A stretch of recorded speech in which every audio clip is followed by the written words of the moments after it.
देखिए अगला update NEET UG paper leak से। सुप्रीम कोर्ट ने 23 लाख छात्रों से जुड़े इस मामले में एनटीए यानी नेशनल टेस्टिंग एजेंसी को लेकर कड़ी टिप्पणी की है। परीक्षा एजेंसी के रवैये पर नाराजगी जताई है। सवाल उठाते हुए पिछली गलतियों से सबक नहीं सीखने का जिक्र भी किया है। सर्वोच्च अदालत ने एनटीए, सीबीआई और केंद्र सरकार को नोटिस जारी किया है और 3 दिन में हलफनामा दाखिल कर जवाब देने को कहा है।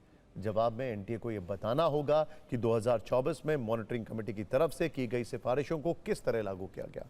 कोर्ट ने एनटीए को याद दिलाया कि सर्वोच्च अदालत का इसी मामले में पहले से आदेश भी है, लेकिन एनटीए ने अतीत से अब तक सबक नहीं सीखा।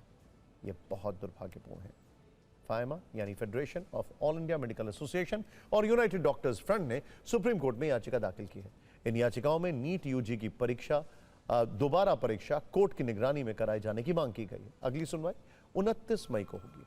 पेपर लीक की शिकायतों के बाद 12 मई को नीट यूजी की परीक्षा रद्द कर दी गई थी, जिसकी सीबीआई जांच चल रही है।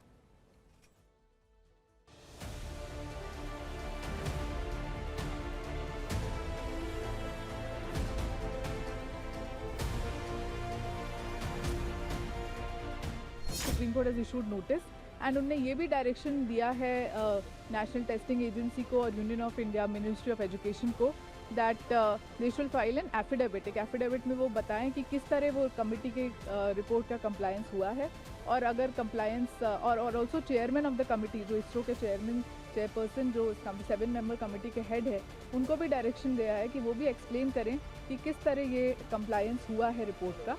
And in all Supreme Court has treated this very seriously. आज सुप्रीम कोर्ट ने हियरिंग शुरू होते ही बोला एनटीए को सबक सिखाना जरूरी है, क्योंकि ये जो है मैटर को सीरियस नहीं ले रहे, बच्चों के साथ खिलवाड़ कर रहे। एनटीए को with in 3 days report file करने को बोला और साथ ही साथ राधा कृष्णन के जो मॉनिटरिंग कमेटी है उसके चेयरपर्सन को उन्होंने जो है अपनी रिपोर्ट फाइल करने को बोला और साथ में ही सॉलिसिटर जनरल को नोटिस इशू किया है कि फ्राइडे को वो अपीयर रहें, क्योंकि हमें लगता है कि फ्राइडे को इस मामले में एक अहम फैसला आ सकता है।